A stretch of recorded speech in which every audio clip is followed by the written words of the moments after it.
Les pionniers chez Fred Mazzella. Le tête-à-tête. Bienvenue dans le tête-à-tête des pionniers. Aujourd'hui, je reçois Mercedes Héra. Bonjour Mercedes. Bonjour. Alors, tu as créé et tu diriges l'une des plus belles agences de publicité au monde, BETC. Dans le monde de la publicité, tu as hérité de plusieurs nombreux surnoms comme le rouleau compresseur cool Waouh. le- ou la dame de fer, FAIRE. Donc on comprend que quand tu as une idée en tête, pas grand-chose t'arrête. Cette force de caractère, tu l'as développée très jeune, sûrement aussi, dès l'âge de 6 ans puisque tu es immigré de Catalogne, en France, qui était chaude et tu as trouvé une France, plutôt froide, on en parlera. Tu es arrivé en hiver. Après quelques essais, tu as trouvé ta voie, la publicité, allier stratégie, créativité, littérature, philosophie, un peu de tout cela et de l'influence pour toucher les gens, c'est ça qui te plaît, et c'est ce que tu fais depuis, plus de 40 ans, dont 30 justement à la tête de BETC. Tu es une femme engagée pour l'immigration, pour, le droit des femmes, pour l'égalité des chances, pour les autres finalement. Alors tu connais le principe de l'émission, on est là pour explorer, tes émotions et tes apprentissages sur ce parcours, hors norme. On va essayer de comprendre comment tu fonctionnes, comment tu prends tes décisions. On va essayer de se mettre à ta place. Le tout sera agrémenté d'informations et d'illustrations de Rebecca qui viendra sur le plateau. Alors c'est parti pour ton parcours.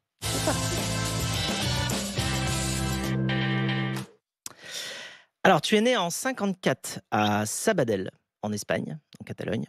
Aujourd'hui tu es une très grande défenseuse de la France et de ses valeurs et pourtant quand tu es arrivée en France, à 6 ans, eh bien il faisait froid. Et ton obsession, c'est devenu le français. Est-ce que tu peux nous parler, de cette, période d'adaptation? En fait, c'est intéressant parce que j'ai pas tellement souffert dans le sens où un enfant, quand il arrive, il est moins marqué qu'un adulte. Mais malgré tout, c'était une grosse modification de vie pour mes parents, pour ma maman. Elle venait d'un milieu, relativement aisé. On est arrivé dans un milieu où on n'avait pas de sous. Je l'ai pas senti, on le sent pas tant que ça quand, il y a du lien, de l'amour et tout ça. Après, j'ai assez vite compris qu'il fallait que je fasse des efforts, et que je devais faire des efforts, un pour aider ma maman parce qu'elle est déprimée et 2 parce que, je voulais absolument, pas avoir de problème dans cette France. Donc je suis allée à l'école, assez vite, ils se sont moqués de moi parce que c'est normal, les enfants, ça se moque de l'autre et donc c'est assez dur, un enfant. Ils se moquaient de l'accent, ils se moquaient du fait que je parlais pas français. C'était d'autant plus embêtant qu'ils me demandaient si je parlais espagnol et je croyais que oui et en fait, je parlais catalan Oui, donc c'est là que tu as découvert que en fait, tu avais et une voilà, langue qui j'ai n'était pas l'espagnol? découvert que je ne parlais pas espagnol et que je parlais catalan et que le catalan n'était pas l'espagnol. Je m'en étais pas rendu compte, donc c'était un peu vigoureux. Donc j'ai réfléchi, j'étais déjà un tout petit peu orgueilleuse, ça m'embêtait qu'ils se moquent de moi, donc j'ai décidé de me taire. Ma maman était convoquée à l'école parce qu'on lui disait: «Mais cette fille, elle a un problème, elle dit pas un mot». Alors elle leur disait: «Bah non, elle parle tout le temps à la maison», donc ils ne comprenaient pas et honnêtement, j'ai appris, le français avec France Inter et je veux dire, je sais pas 5 mois après, 6 mois après, je me suis mis à parler et à ce moment-là, j'ai parlé beaucoup et j'ai parlé très bien le français. Bon et cette expérience-là d'adaptation justement, directe, ça t'a beaucoup construit. Bah, je pense que c'est une chance. En fait, je dis toujours: «L'immigration est une chance pour moi». Peut-être un peu pour la France aussi, il faut toujours être un tout petit peu, content de soi C'est aussi, un échange, hein? pas bah, Mmh, oui, il faut pas exagérer, mmh. les immigrés sont une chance pour la France. Mais en tout cas, ça a été une chance pour moi et parfois quand j'élève mes enfants, je me dis, c'est moins d probablement «dur» entre guillemets, mais cette dureté qu'on ressent pas, elle vous forge un caractère donc finalement, c'est assez sympa que ce soit qu'il y ait des éléments de difficulté qu'il faille surmonter. C'était pas mal. Alors c'est le début justement, d'une grande aventure pour toi, la France. Rebecca va nous raconter cela. Apprendre le français donc était important pour vous. Peut-être pour cela que vous avez ensuite choisi de devenir prof de français. Mais vous vous êtes vite rendu compte que prof n'allait pas être possible. Vous n'étiez pas d'accord avec le fait d'être seul et vous n'étiez pas non plus d'accord avec le fait d'être payé comme tout le monde. Vous dites bosser comme une folle et que tout le monde s'en fout. C'était pas votre truc. En 1981, vous avez donc fait HEC, puis un premier stage dans la pub.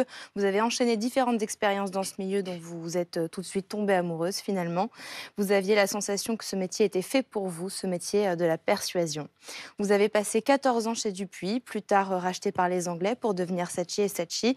Après être passé par tous les postes, vous en êtes devenue directrice générale, mais vous vouliez à tout prix défendre la culture française, notamment face au pouvoir américain. Vous dites qu'avec moins de budget, on se doit d'être plus fort et plus créatif. Vous vous sentiez militante et c'est là que vous avez créé BETC, en 1995, sur une engueulade avec Rémi Babinet.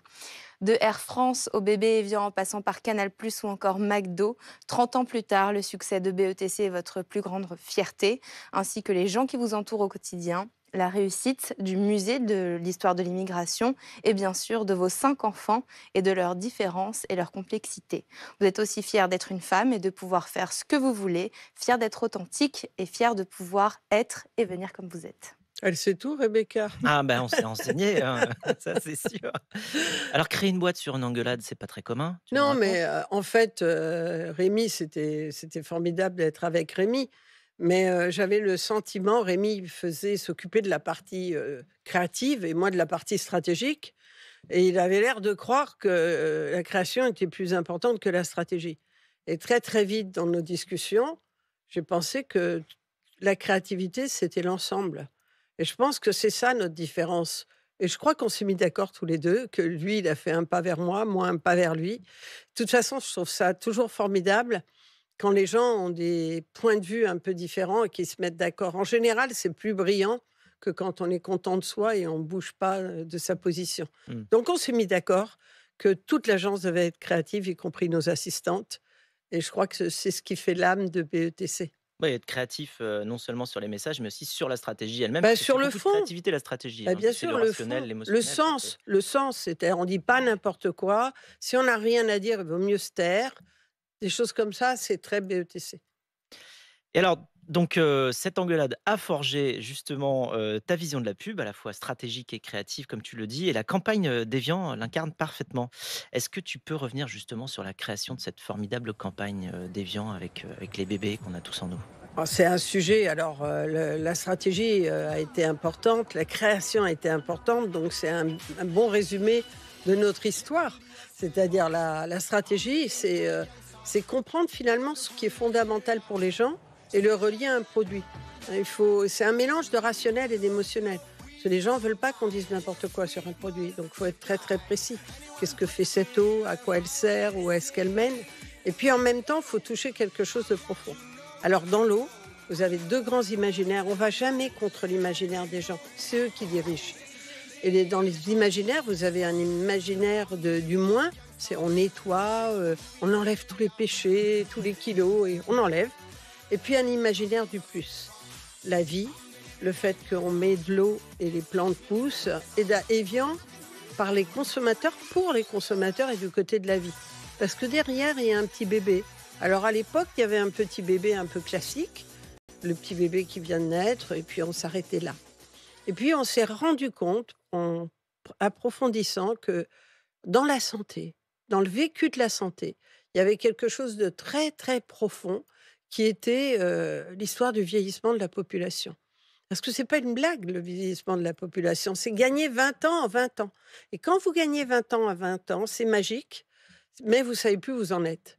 Et votre enjeu, c'est peut-être on prend de l'âge, etc. Mais comment est-ce qu'on maintient de la jeunesse? Et autour de ça, autour de l'imaginaire des eaux, autour de l'imaginaire et la réalité de ce que vivent les gens dans leur histoire, dans leur humanité, on se serait rendu compte qu'il fallait essayer de toucher quelque chose de très important, de quelque chose de très humain. C'est que c'est les autres qui pensent qu'on vieillit. Nous, on vieillit pas. En gros, moi, j'ai pas vieilli. Hein, ce qu'on a toujours en nous, c'est quelque chose symbolique, tout simple, et ça pouvait être symbolisé en effet par un petit bébé qui vous raconte l'histoire de votre jeunesse et qui est toujours profondément là.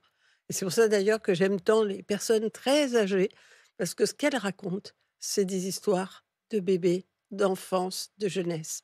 Et c'est cette jeunesse qu'on a à l'intérieur que nos merveilleux créatifs ont réussi à montrer de façon incroyable, en montrant et en confusant d'ailleurs les âges, puisque chacun, quel que soit l'âge, a un bébé dans son cœur.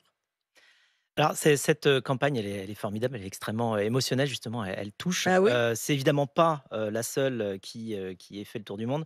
Il y a d'autres campagnes, je pense à Air France, faire du ciel le plus bel endroit de la terre, bon, bah, c'est toi aussi, c'est Non, vous. ce qui était magnifique dans Air France, d'abord, c'est magnifique de travailler, vous imaginez, pour moi, sur Air France, parce que les compagnies aériennes, ce sont les symboles des pays. Mmh. Si vous demandez aux gens, c'est quoi les caractéristiques d'Air France par rapport à Lufthansa, par rapport à Alitalia?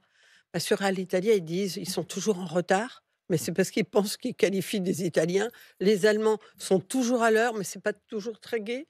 Et les Français, eh bien, il y a un tout petit peu de désinvolture, un petit peu comme ça, d'aspect, mais aussi de raffinement. Mmh. Et donc, quand vous portez l'image, d'une compagnie, vous comportez l'image de la France. Et là, l'idée, toute simple, pour ressentir ce qu'on ressent dans un avion quand on monte dans le ciel et quand vous pouvez plus avoir de lien, c'est une espèce de parenthèse pour aller ailleurs. Ce temps un tout petit peu incroyable, on a essayé finalement d'évoquer le bonheur et une façon d'évoquer, le bonheur, c'était de faire du ciel le plus bel endroit de la terre. Et donc, c'était assez étonnant créativement que ne pas montrer des sièges, leur confort et je sais pas trop Oui, quoi, c'est mais que tu rentres dans le montrer les rêve quoi, gens sur évidemment, terre et tu de vas les plus faire loin. égayer. Et il y a une autre chose qui est très belle sur Air France. J'ai récemment fait un voyage. Il y a longtemps que la campagne n'est plus signée Faire du ciel le plus bel endroit de la terre. Ensuite, on a signé France is in the air, qui est pas mal Mmh. non plus. Puis maintenant, il y a une autre signature, j'aime un peu moins. Mais en fait, la belle histoire d'Air France, c'est quand, il y a récemment, je revenais en avion et au moment où je m'asseyais sur le fauteuil, j'ai vu un petit mot et le petit mot, ça disait: «Faire du ciel le plus bel endroit de la terre» et c'était les stewards qui l'avaient mis. Et ça me prouve qu'une campagne, c'est pas fait que pour l'extérieur, c'est fait pour que les gens se dépassent à l'intérieur. Alors des gens qui finalement vous servent à table, c'est quand même plus intéressant de leur dire qu'ils font du ciel le plus bel endroit de la terre et moi je crois. Mais alors, pour la France, mais aussi pour des marques, américaines ou très internationales, je pense à McDo, venez comme vous êtes, Ah oui, c'est oui, c'est non, ça parti de c'est chez vous aussi une aussi fierté, c'est et aussi une fierté. et c'est tellement bien que quand tu l'as sorti, les Américains l'ont ensuite Il y a adopté il y a aux oui, bien sûr, États-Unis. Ils l'ont traduit, en anglais, comme As You Are, je crois. ouais. Non, mais ça c'est une belle histoire, mais c'est d'ailleurs une belle histoire qui n'a pas été portée que par nous parce que je voudrais rendre hommage à Jean-Pierre Petit qui a fait de McDo France un étendard pour McDo. C'est-à-dire, le meilleur McDo, ils sont en France, hein. La meilleure viande, les choix et cetera, c'était la France. Même le logo est passé en Oui, vert. ça a changé de Ben couleur, bien là. sûr, Mmh. ça c'était la force d'un homme qui croyait que on avait le droit d'impulser le monde de partout. On n'était pas obligé d'être simplement américain, y compris pour une marque américaine. Et on fait le même travail sur Disney, sur le parc que j'adore, où on a fait une campagne magnifique qui s'appelait le The Duck, le canard, Mmh. qui est l'histoire incroyable d'un petit canard qui rêve, d'être, Donald évidemment. Et cette très jolie histoire, elle a été récupérée par nos amis les Américains qui ont dit quand même si les agences françaises se mettent à faire des films meilleurs que ceux qui sont faits par Disney, où en est-on quoi? Et ça nous rend très fiers. C'est le talent français. Alors aujourd'hui, tu diriges plus de 1 500 personnes dans un groupe qui est devenu le troisième mondial en termes de créativité, hein. Vous enchaînez les prix. Tu fais des pubs pour les plus grands, tes clients te sont fidèles. Est-ce que d'une manière, tu es fier de prouver à tout le monde qu'une femme, immigrée justement, peut le faire? Est-ce que c'est décorrélé? Est-ce que c'est juste de toute manière, quelque chose que tu aurais fait d'une autre manière?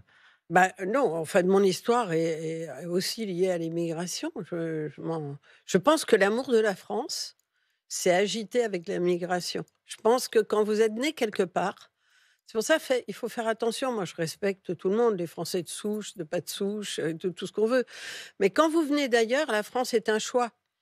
Donc, le choix, c'est quelque chose de très, très important dans la vie. C'est pour ça que, attention à la loi de l'immigration, quoi.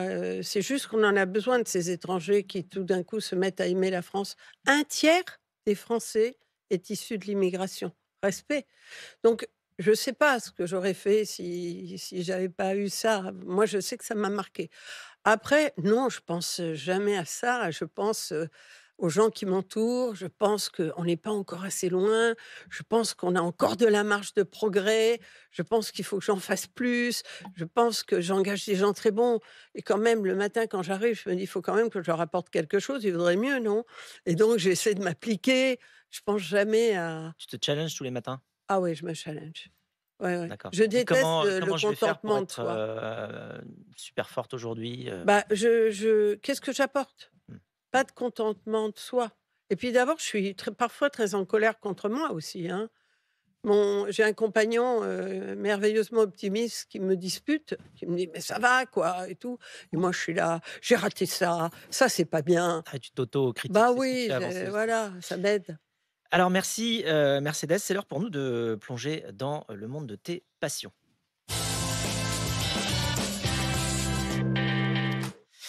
Alors ton monde à toi, c'est la publicité, celle qui fait réfléchir, celle qui prend aux tripes. Tu es une femme de conviction, et tu ne t'en caches pas. Mieux, tu utilises ton super pouvoir pour justement, défendre ce en quoi tu crois, Rebecca. Vous vous engagez en effet tout d'abord en tant que chef d'entreprise, puisque vous avez fait du pro bono et du mécénat de compétences une dimension forte de la politique RSE de BETC, en aidant de nombreuses causes et organisations non gouvernementales dans leurs initiatives de communication, comme l'Auberge des migrants, la Fondation Falleret et d'autres encore. Plus tard, en tant que publicitaire, vous soutenez activement le mouvement Ni pute ni soumise, pour lequel vous avez notamment réalisé plusieurs campagnes, qu'on peut voir passer à l'écran, qui véhiculent des émotions fortes et qui sensibilisent aux violences faites aux femmes, et ça, grâce à votre créativité. Féministe depuis toujours, vous avez aussi cofondé le Women's Forum for the Economy and Society en 2005 pour mettre en avant les voix et perspectives des femmes sur des questions mondiales urgentes, allant du développement durable et de l'économie à la culture et aux médias. Enfin, vous vous engagez pour les droits humains, que ce soit au travers du comité français de Human Rights Watch ou du Musée national de l'histoire de l'immigration, dont vous avez pris la présidence il y a 14 ans. Et vous racontez qu'ils vous ont d'ailleurs d'abord appelé pour le fermer, mais vous vous êtes battu pour qu'il reste au contraire grand ouvert. Alors tu œuvres justement pour la mémoire, de française au travers du Musée, national de l'histoire de l'immigration. Hem, Quelle est pour toi justement la relation, entre la France et l'immigration? Elle est pas belle en ce moment. Elle est franchement, je pense qu'on ment aux Français. On leur raconte n'importe quoi, on leur donne pas les vrais chiffres. On leur dit pas qu'on est un des pays qui est le plus fermé à l'immigration. On donne des chiffres sans mettre en proportion avec la taille de la France. Mais on se retrouve à plus de 20e dans le rang européen des ouvertures. On n'est pas un pays ouvert. Donc on fait comme s'il y avait un envahissement. Je pense que c'est pas raisonnable. Et puis la deuxième chose, donc j'aime bien le musée parce que c'est un musée d'histoire. Donc moi j'aime pas protester comme ça. Moi j'aime donner des faits, j'aime dire les choses, j'aime donner la réalité. Et donc j'aime montrer que notre histoire, notre vraie histoire, moi, j'aime pas quand les gens nous préemptent notre histoire et disent: «La France, notre histoire, elle est liée à l'immigration». À partir du 18e, on a considéré en France qu'on avait besoin de l'immigration. On est le troisième pays de l'immigration avec l'Australie et les États-Unis. Pourquoi? Parce que les Français aimaient le sol, aimaient la terre, et quand on a ouvert l'industrie, il nous a fallu les étrangers. Donc c'est ça notre histoire, et c'est une histoire magique. Mmh. En plus, on a intégré les gens. On n'a pas créé des communautés. Et il y a une panne de l'intégration, elle est actuelle. C'est pas un problème d'immigration, c'est une panne de l'intégration. Et ça, c'est intéressant. Donc, je veux pas qu'on fasse n'importe quoi, qu'on ouvre dans n'importe quel sens, etc. Mais j'aime pas quand on dit n'importe quoi non plus. Alors on a une, question pour toi, Aïe, aïe, aïe. d'un de tes amis, publicitaires, un très grand publicitaire, français également. On a une question de Jacques Séguéla. Waouh. Mercedes, tu es notre mère de pub. Mais n'aurais-tu pas préféré être la première femme présidente de la République? Et pourquoi pas? Alors, Euh, Si, si, moi j'aimerais bien être présidente de la République, mais j'y ai pas pensé. Et ah bah, tu vois? Ça après, y est, mais la Jacques y graine pense est plantée. très fort, donc merci Jacques. Non, je n'y ai pas pensé. Ce que je voulais aussi, c'est être libre. Et je suis pas sûre que je suis capable de passer toutes les étapes de séduction nécessaires pour être président de la République, présidente de la République. Je donne trop mon point de vue. Donc et j'ai pas envie de freiner ça. Parfois, on dit qu'il faut donner le pouvoir à ceux qui ne le veulent pas forcément. Voilà, bah, en tout cas, je le veux pas forcément. D'accord. Bon, Mercedes présidente, peut-être, on verra, il est jamais trop tard. Alors merci pour tout ce partage, et c'est l'heure pour nous de passer à la séquence suivante, le Quizella.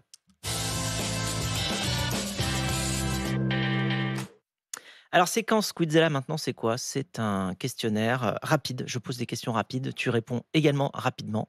Ça va vite. Tu es prête? C'est parti. Oui, Alors, à quoi ça sert la pub pour toi? à faire bouger les lignes. Ta pub préférée que tu as réalisée? Ah, que j'ai réalisé, oh là là, mais je les Ah, aime c'est toutes, dur, hein. c'est horrible. Ah, Non, c'est c'est dur. horrible, je sais pas. Bon, c'est comme je te demandais, Ouais, quel est ouais, ton ouais, enfant tout, préféré. C'est pas tout, possible. j'aime beaucoup de choses. Alors, la meilleure pub de tous les temps? Ça existe pas, il y en a sans arrêt, des magnifiques, respect. Alors, tu préfères combattre de l'extérieur ou bien, infiltrer le système? Oh là, c'est hyper dur ça, je sais pas Hard répondre power ou rapidement. soft Combattre power? de l'extérieur ou infiltrer non, j'aime bien la clarté. Je crois que je préfère combattre de l'extérieur. L'endroit où tu pars te ressourcer? À la montagne. Ta potion magique à toi? Mes enfants, Ta kryptonite à toi, ce qui t'affaiblit? ce qui m'affaiblit, l'injustice, les choses pas nettes, pas claires, mais bon, il y a pas grand-chose qui Au je mets JO quand même ça de côté assez vite. au JO, tu soutiens la France ou l'Espagne? Je soutiens la France, 3 mais je mots. soutiens le Barça. Ah, d'accord. Désolée. 3 mots pour résumer la France. Hem, brillante, un peu géniarde et